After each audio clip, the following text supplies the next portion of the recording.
Hello दोस्तों, स्वागत है आपका आपका अपने एडीवीएन पेरेंटिंग योद्धा क्लब यानी पीवाईसी में एक बार फिर आपका बहुत बहुत स्वागत। और जिसमें हम मिलते हैं एवरी फ्राइडे और करते हैं दिल खोल करके बातें अपने और अपनों के जीवन को बेहतर बनाने की। Right.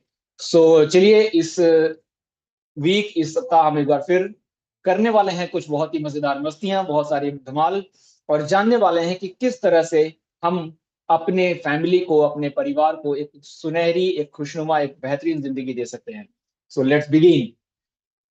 So friends, first of all, मैं आपसे ये कहना चाहूंगा कि आज का जो टॉपिक है, आज का जो इंटरेस्टिंग पॉइंट ऑफ डिस्कशन है, वो क्या है, आइए उसके बारे में एक बार हम अच्छे से समझते हैं, जानते हैं। सो फर्स्ट ऑफ ऑल, जो आज का टॉपिक है वो है transform your family. How to transform your family from all these elements. यहाँ जितनी भी चीजें लिखी हुई हैं, यहाँ पे हम जैसे ego, fear, doubt, worry, anger, impatience, right, ये जितनी भी 6 पॉइंट्स लिखे हैं, इन 6 बैड क्वालिटीज से और इस तरह की बिहेवियर से किस तरह से हम अपने फैमिली को एक पॉजिटिव पार्ट में लेके जा सकते हैं, पॉजिटिव ट्रांसफॉर्मेशन उनके अंदर हम क्रिएट कर सकते हैं। राइट। सो एक फैमिली के मुखिया के तौर पर, एक फैमिली के कर्ता धर्ता, एक उसके संचालक के तौर पर, अब हम यहाँ पे ये चीजों को देखने जा रहे हैं, समझने जा रहे हैं कि बहुत ही मजेदार तरह से, इंटरेस्टिंग तरह से हम अपनी फैमिली को किस तरह से ईगो से सोल की तरफ लेके जा सकते हैं। राइट।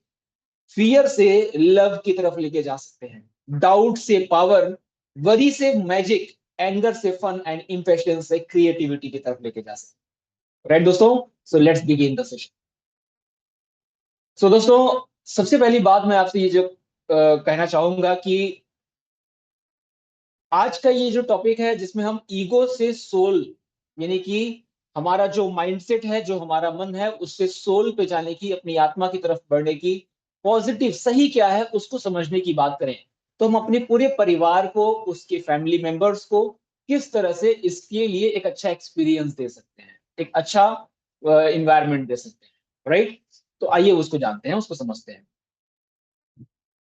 अ, दोस्तों, यहाँ पे जो पहला पॉइंट है वो है ईगो टू सोल, अहंकार से आत्मा की तरफ, अहम से आत्मा की तरफ। अब यहाँ पे एक बहुत इंटरेस्टिंग फैक्ट देखते हैं, कुछ मिनट्स का टाइम देंगे हर एक पॉइंट के ऊपर और डिस्कस करते जाएंगे। तो ईगो से सोल पे जाने के लिए जब हम बात करते हैं, तो फैमिली के लिए हम बात कर रहे हैं, तो इसमें पूरी फैमिली आ रही है, हर एक पर्सन आ रहे हैं, बच्चे भी हैं, बड़े भी हैं, हम भी हैं, हमारा पूरा इन्वायरमेंट है। राइट। सो ईगो की बात करते हैं तो यहाँ पे अहम, अहंकार, मैं की बात हो रही है। यानी कि कुछ ऐसा है, कोई ऐसी फीलिंग है, ऐसे थॉट्स हैं, ऐसे विचार हैं जो हमें कहीं ना कहीं किसी के सामने अहंकार फील करवा रहे हैं। ऐसा लोगों को लग रहा है कि इनके अंदर अहंकार है, ये इगोइस्टिक पर्सन है। इस तरह की फीलिंग कहीं ना किसी पर्सन के मन में आ रही है, हमारी बिहेवियर की वजह से, हमारे तौर तरीके की वजह से, या हमारी फैमिली, हमारे बच्चों की तौर तरीके की वजह से। राइट। इसको समझने के लिए हम एक बहुत लॉजिकल एग्जांपल और छोटा सा एग्जांपल लेंगे। हम सब जानते हैं कि इस समय कलयुग की बात हो रही है, कलयुग चल रहा है। और बहुत इजी वे में समझने के लिए, कलयुग की शुरुआत जब हुई, जब कलयुग की शुरुआत हुई, तो ऐसी मान्यता है, ऐसी कहानियां हैं कि ऐसी घटना घटी कि कलयुग ने जब धरती पे कदम रखा, तो उस वक्त के राजा राजा परीक्षित थे। और कलयुग ने राजा परीक्षित के सामने अपनी बात रखी, वहां पे बहुत सारी बातचीत हुई, बहुत सारी वार्ता हुई। तो वहां पे सारी बात कंप्लीट होने के बाद से राजा परीक्षित ने उसको अनुमति नहीं दे रहे थे वो, कि तुम यहाँ पे नहीं रह सकते, तुम मेरे राज्य में नहीं आ सकते। तो कलयुग ने बहुत विनती की और उसने कहा कि मैं आपके सामने रिक्वेस्ट लेके आया हूं, और आपका फर्ज है कि आप आपके सामने जो मांगने आता है उसको देना राजा का कर्तव्य है। और इस तरह से राजा को मजबूर होना पड़ा, और फिर कलयुग ने 5 चीजें मांगी, 5 चीजें मांगी, कि राजा परीक्षित ने उसको 5 जगह पे रहने का अधिकार दिया, 5 प्लेसेस पे। तो ये जो 5 प्लेसेस हैं, ये 5 प्लेसेस क्या क्या है? जुआ, शराब, पर स्त्री प्रेम यानी कि ऐसी दूसरी महिला के साथ संबंध या फिर इस तरह के जो गलत रिलेशंस हैं। थर्ड जो है हो गया, फोर्थ जो है गलत चीजों की संगति, जैसे गलत चीजें खाना पीना, नॉनवेज और इस तरह की चीजों के बारे में बात कही गई है, और बैड विच थॉट्स की बात कही गई है। एंड इसके साथ साथ में जो है गोल्ड, सोना, गोल्ड, राइट, स्वर्ण। तो ये 5 चीजों के बारे में बात कही गई है। अब हमारी फैमिली में ये 5 चीजों में किस किस जगह पे इन्वॉल्व हैं, ये हमें ध्यान देना होगा, क्योंकि जहां जहां पे ये चीजें इन्वॉल्व हैं वहां पे वो सारी हैबिट्स ऑटोमेटिक आना शुरू हो जाएंगी, जिसके अंदर कलयुग का वास है, राइट।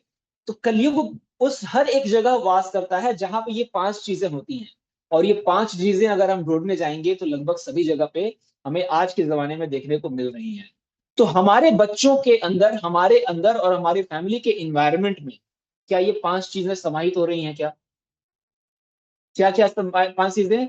जुआ, जुआ यानी कि कोई भी ऐसी जगह बिट लगाना जहां पे अगर हम जीत गए तो हम सक्सेसफुल हो गए, पैसे कमा लिया हमने, और नहीं तो हमारे पैसे डूब गए, राइट। तो ऐसी बहुत सारी चीजें वहां पे कलयुग होगा।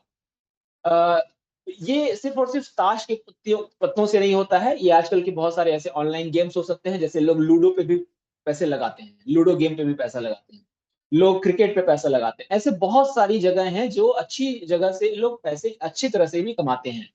लेकिन उन्हीं में से कई सारी प्लेटफॉर्म्स ऐसे हैं जो ऑनलाइन गेम्स हैं।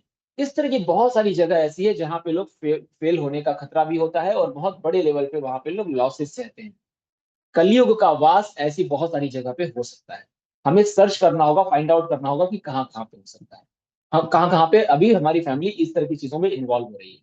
तो पहला हो गया जुआ, दूसरा हो गया शराब, ड्रिंक, मदिरा। हमारे फैमिली में कहीं से भी इस तरह की कोई चीजें हैं, और ये सिर्फ शराब तक नहीं सीमित है, ये नशे से संबंधित है। तो कोई भी तरह का नशा इसमें अगर इन्वॉल्व हो रहा है कोई, तो वहां पे कलयुग का वास है। तो ये 6 चीजें आएंगी। नेक्स्ट जो है परिस्त्री प्रेम। तो ये सारी चीजें हमें समझ में आ रही हैं कि इस तरह से नॉनवेज और इस तरह की बैड चीजें खाना, गलत चीजें खाना, इस तरह की चीजें, और प्लस गोल्ड। गोल्ड जो है, हम जितना हम गोल्ड के चीजों से दूर रह सकें, गोल्ड से जितना दूर रह सके, उतना ही हम अपनी बुरी आदतों से दूर रह पाएंगे, गलत माइंडसेट से दूर रह पाएंगे, राइट। गोल्ड ने बहुत ज्यादा चीजों को डिस्टर्ब किया है, कलयुग का वास है। आप जरा अंदाजा लगाओ, आप अगर हम अंदाजा लगाएं कि कल जैसे ही रा, राजा परीक्षित ने कलयुग को अनुमति दी, आज्ञा दी कि ठीक है तुम गोल्ड में भी रह सकते हो, सोने में भी रह सकते हो, स्वर्ण में, तो वो कलयुग सबसे पहले राजा के मुकुट में जाके बैठ गया, क्योंकि सोने का बना हुआ मुकुट था, सोने का बना हुआ मुकुट था। और जैसे ही राजा के सोने के बने हुए मुकुट में जाके बैठा, तो उसका असर राजा परीक्षित के दिमाग पे ऐसा हुआ कि जो राजा सत्यवादी, धर्मनिष्ठ और देश दुनिया में प्रख्यात देवताओं से पूजे जाने वाले राजा परीक्षित, उनके मस्तिष्क पे ऐसा प्रभाव पड़ा कि वहां से जब वे चले तो रास्ते में एक ऋषि की का आश्रम आया, और ऋषि से उन्होंने एक सवाल किया। वो ऋषि ने एक ध्यान में रहने की वजह से, योग करने की वजह से, ध्यान में रहने की वजह से जवाब नहीं दे पाए, और राजा परीक्षित ने उनके गले में सांप लपेट दिया। जो राजा धर्मनिष्ठ हैं, सत्यवादी हैं, बहुत अच्छी तरह से अपनी राजपाट को सब चला रहे हैं, हर लोग उनकी सम्मान करते हैं, उनके मुकुट में कलयुग के आते ही राजा परीक्षित का दिमाग किस तरह से विपरीत हो गया, किस हद तक गिर गया, कि जो इंसान इतना अच्छा है वो किसी ऋषि मुनि के गले में मरा हुआ सांप लपेट दे। इस हद तक कलयुग जो है दिमाग को विपरीत बना सकता है। ये तुरंत राजा परीक्षित के जरिए बताया जा चुका है बहुत समय पहले ही, और किसकी मदद से? सोने, स्वर्ण की मदद से, राइट दोस्तों। तो स्वर्ण में कलयुग का वास है, जो हमारे दिमाग को, बुद्धि को कुंठित कर देता है, विपन्न बना देता है, वो बहुत ही ज्यादा उसको ऐसी स्थिति में पहुंचा देता है जैसा कि धर्मनिष्ठ राजा की विपरीत परिस्थिति आ गई, राइट। तो इस हद तक जो है कलयुग का असर आता है। अब जरा सोच के देखें कि जो राजा सक्सेसफुल हैं, सारी चीजों के लिए अनुभव है उनके पास, उन राजा तक के अगर मन पे वो अपने कंट्रोल नहीं रख पाए, तो हमारे इस कलयुग के दौर में हमारे मन पे कौन कंट्रोल कर पाएगा या कर पा रहा है? तो अपने मन पे कंट्रोल कर पाना भी एक बहुत बड़ी चैलेंज, बहुत बड़ा चैलेंज है आज कलयुग के जमाने में, बिकॉज जो कलयुग का असर है वो हमारे मन पे ही सबसे ज्यादा है, सबसे ज्यादा हमारे मन पे है। कलयुग का पहला वास हमारा मन बन गया है। किसी भी मनुष्य के जीवन को अस्त व्यस्त करने के लिए कलयुग उसके मन पे असर करता है पहले, जैसे राजा परीक्षित के मन पे उसने असर किया।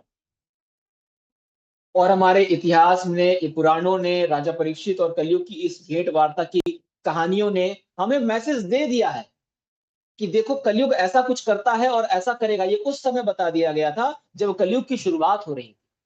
उस समय ये मैसेज ऋषि मुनियों ने एक कहानी, सच्ची घटना के माध्यम से बता दिया।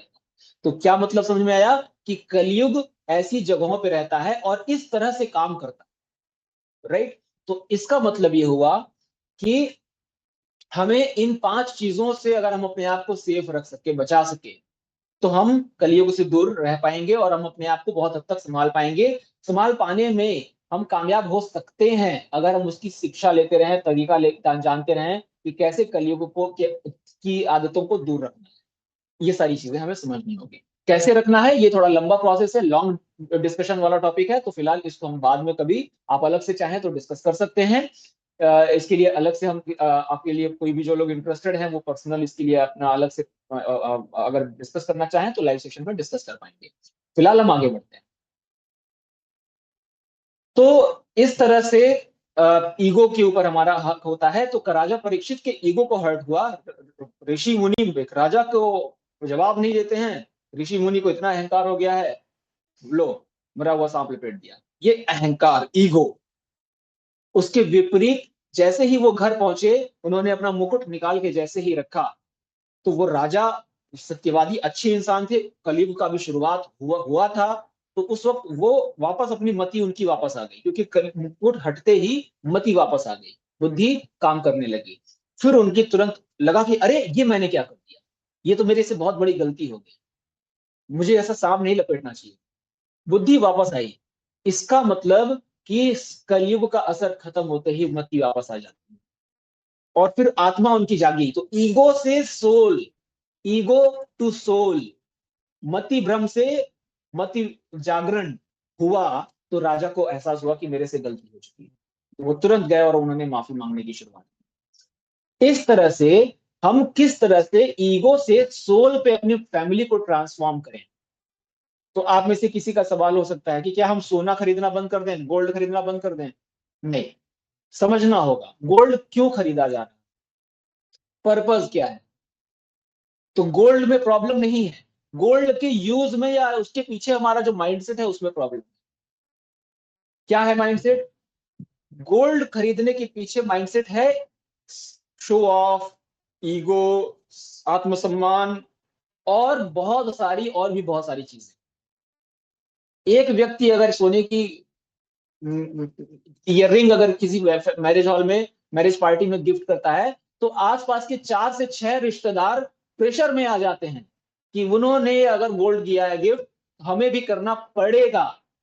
उनके पास बजट है या नहीं है, बच्चे को वो खाना खिला पा रहे हैं कि नहीं खिला पा रहे हैं, लेकिन समाज में रहने के लिए एक फैमिली ने दिया है तो उनकी वैल्यू कम ना हो जाए उस फैमिली के सामने, या लोग उनको कम ना समझें क्योंकि उन्होंने दिया है, इन्होंने दिया है, तो हम पीछे रह जाएंगे। इस वजह से मजबूरन अपने घर में अपना पेट काट के वो गोल्ड खरीद करके ईयर रिंग या फिंगर रिंग वो गिफ्ट करेंगे मैरिज हॉल में, मैरिज पार्टी के अंदर, क्योंकि उनकी वो मजबूरी बन जाती है। एक व्यक्ति ने दिया तो हम पीछे कैसे रह जाए।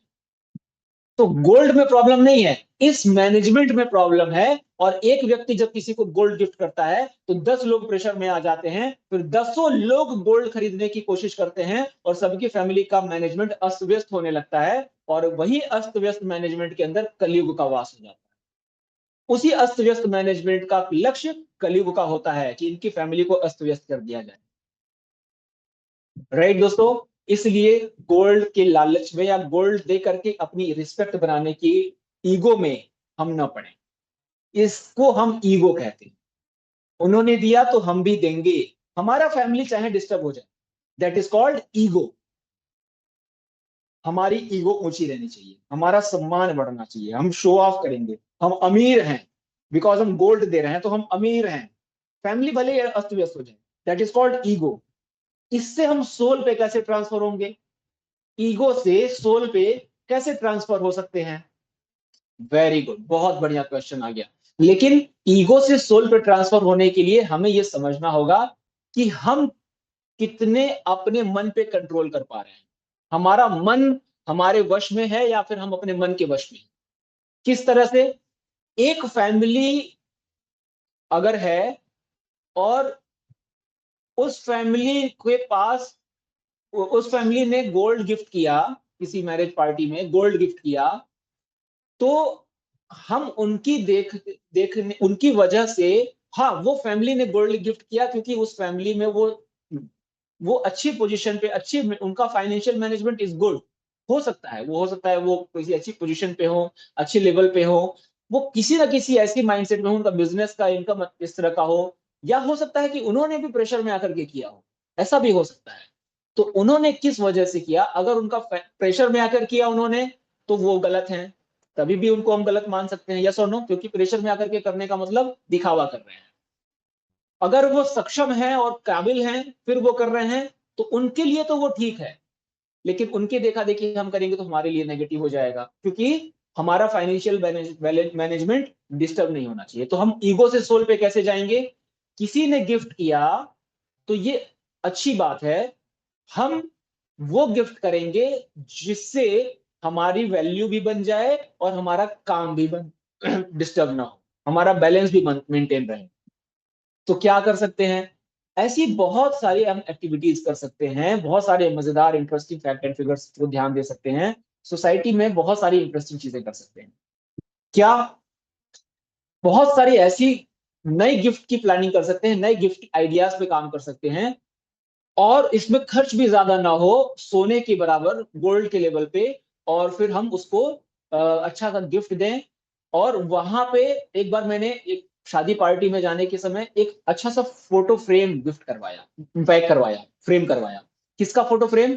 जिसकी मैरिज एनिवर्सरी है, एनिवर्सरी सेलिब्रेशन था, तो मैरिज एनिवर्सरी जिसकी है, उन्हीं की फैमिली की फोटो उनसे 4-5 दिन पहले मांग ली मैंने, हस्बैंड वाइफ और बच्चे की ग्रुप फोटो, फैमिली फोटो, और मांग करके वो व्हाट्सएप पे ले लिया, और उसके बाद से उसको जाकर के एक अच्छा सा बड़े से फ्रेमिंग में फ्रेम करवाया, और नीचे कंप्यूटर से या मोबाइल से उस पर सेट कर दिया, happy marriage anniversary from this.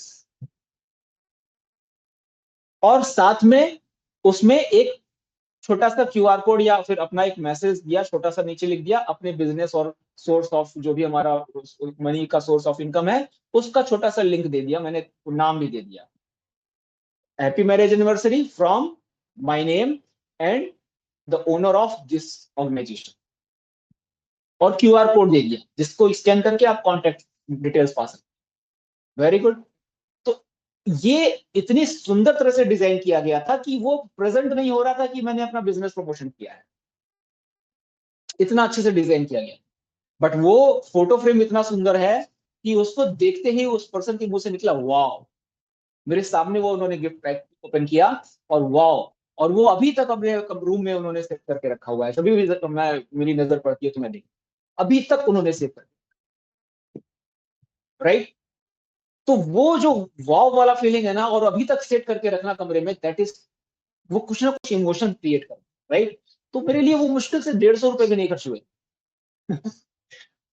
120 rupees was the spending amount on that frame, और बहुत सुंदर सा फ्रेम।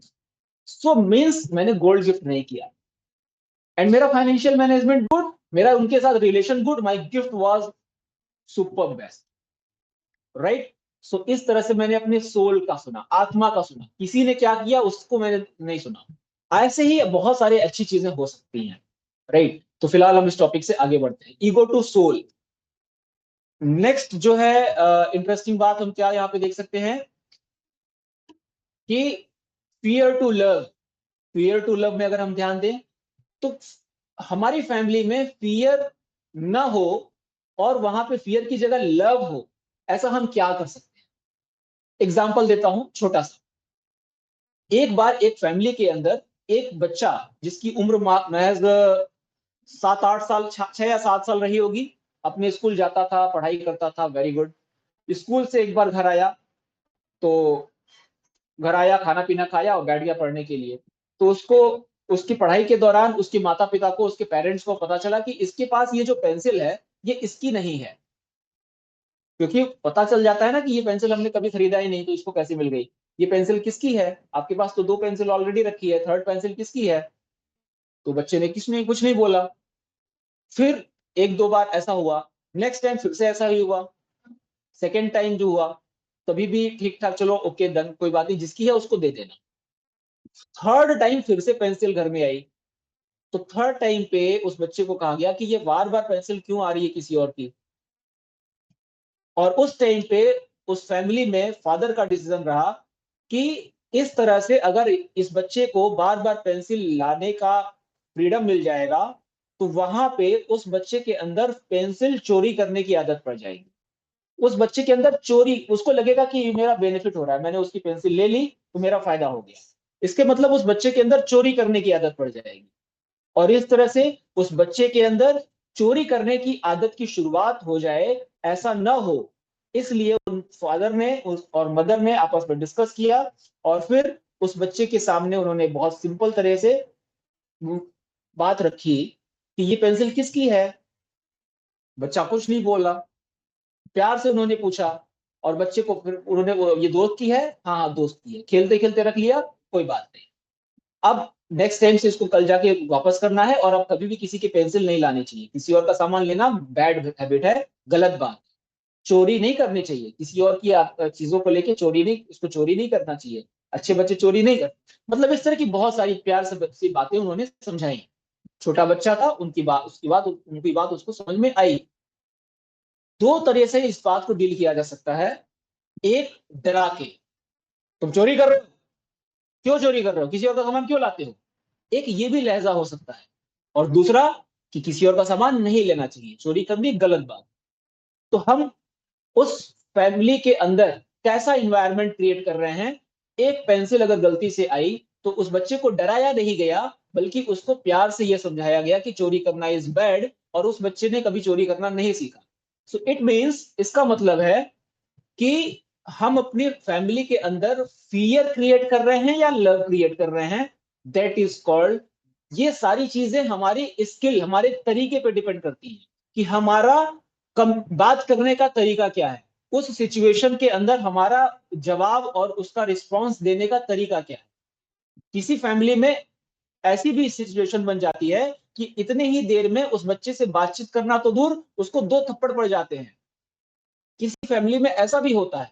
और वहीं पे कुछ फैमिली, जो मेरे साथ हुआ वो ये हुआ कि उसको एक सही तरह से टैकल करने का मौका मिला, ऐसा उस बच्चे का कहना, राइट।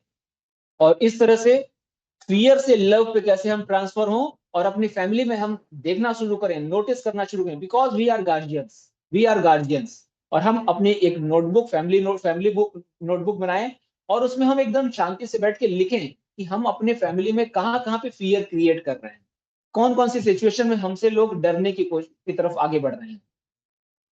खाना खाने के समय क्या फियर क्रिएट हो रहा है, या किसी भी काम को करने के समय, पढ़ने को लेकर के या किसी भी काम को लेकर के फियर क्रिएट हो रहा है, ऐसी चीजों को नोट डाउन करें, और उसको किस तरह से लव में कन्वर्ट कर सकते हैं, लव उसमें कैसे क्रिएट कर सकते हैं, इसके ऊपर में थोड़ा विचार विमर्श करें, सोचें, डिस्कशन करें। और अगर चीज समझ में आ गई तो ठीक, नहीं तो आप हमसे लाइव सेशन में कनेक्ट होकर के इसके बारे में चर्चा कर सकते हैं, राइट।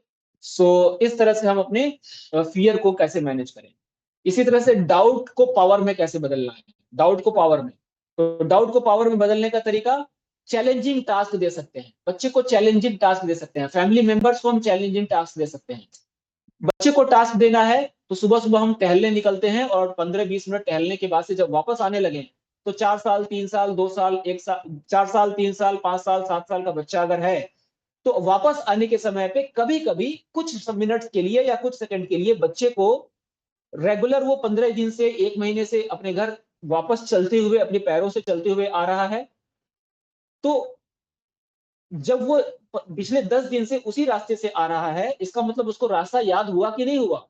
और 11वें दिन या 12वें दिन उसको रास्ते में आते आते कहीं पे किसी तरह से वहां से आप छुप जाइए, रास्ते में उसको मौका दीजिए कि वो खुद से ही अकेले घर पहुंचने की कोशिश करे। आपको नहीं देखेगा तो रोएगा, परेशान होगा, और उस सिचुएशन में हम प्यार में पढ़ करके उसको तुरंत संभाले नहीं, हम उसको थोड़ी देर के लिए अकेलापन दें। बहुत ज्यादा देर के लिए देंगे तो उसका दिल डर जाएगा, उसको उसके अंदर दहशत आ जाएगी। तो ज्यादा देर नहीं करना है, वो इतना दहशत नहीं होना चाहिए, लेकिन उसको प्रॉब्लम को फेस करने का माइंडसेट मिल सके।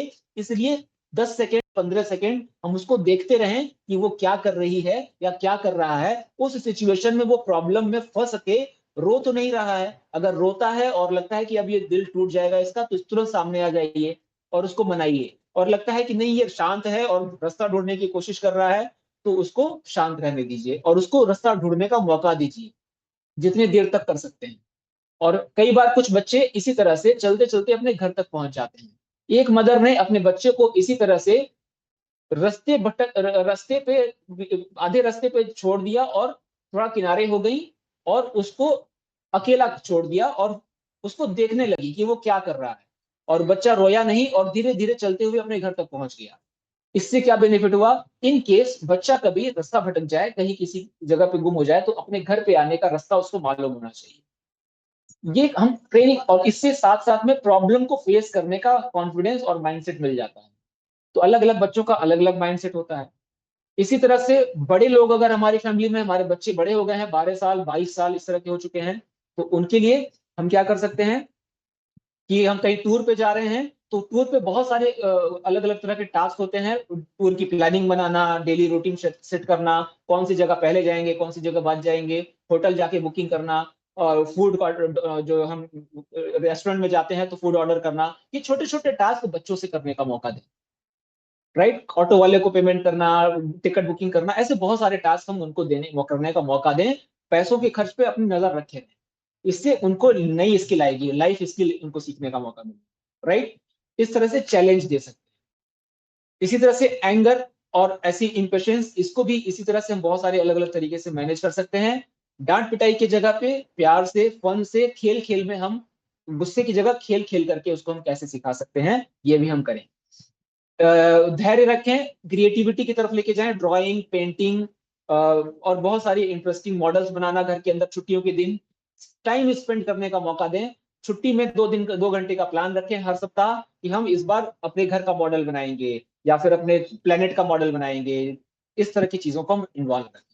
राइट दोस्तों, अगर इस तरह की चीजों में टाइम की लिमिट होने की वजह से हम कम डिस्कशन कर रहे हैं, आप इसको और डीप लेवल पे जानना चाहते हैं और बड़े अच्छे तरह से समझना चाहते हैं, अपनी फैमिली के अकॉर्डिंग उस इन्वायरमेंट को बेहतर बनाना चाहते हैं, तो आप हमसे कनेक्ट करके इसके बारे में डीप लेवल पे एक हेल्दी डिस्कशन कर सकते हैं, पर्सनल लेवल पे। और इस तरह से हम अपनी फैमिली को, how to transform your family, अपनी फैमिली को कैसे हम ट्रांसफॉर्म कर सकते हैं कलयुग वाले माइंडसेट की जगह सतयुग वाले माइंडसेट में, ये तरीका हमें समझने का मौका मिला, जिसको हम बहुत भी और भी डीप लेवल पे समझ सकते हैं। So wishing you very happy family life, and आपकी फैमिली बहुत ही जल्द कुछ पलों में ट्रांसफॉर्म होकर के एक आदर्श परिवार का निर्माण करे, आदर्श परिवार बने, और दुनिया में, देश में, समाज में एक नया एग्जाम्पल सेट करे। ऐसी मेरी शुभकामनाएं आप सबके लिए। मैं सो ऑल द बेस्ट, मेरी तरफ से इतना ही। आपके मन में कोई सवाल है तो आप पूछ सकते हैं, और अपने वाव मूवमेंट हमसे शेयर जरूर करें कि इस सेशन में आपको सबसे अच्छा क्या लगा, कौन सी चीज आपकी वाव मूवमेंट थी, कौन सा टॉपिक, कौन सा बात आपके दिल को छू गई। आप अपनी बातों को जरूर से शेयर करें। Now it's your time, B continuous.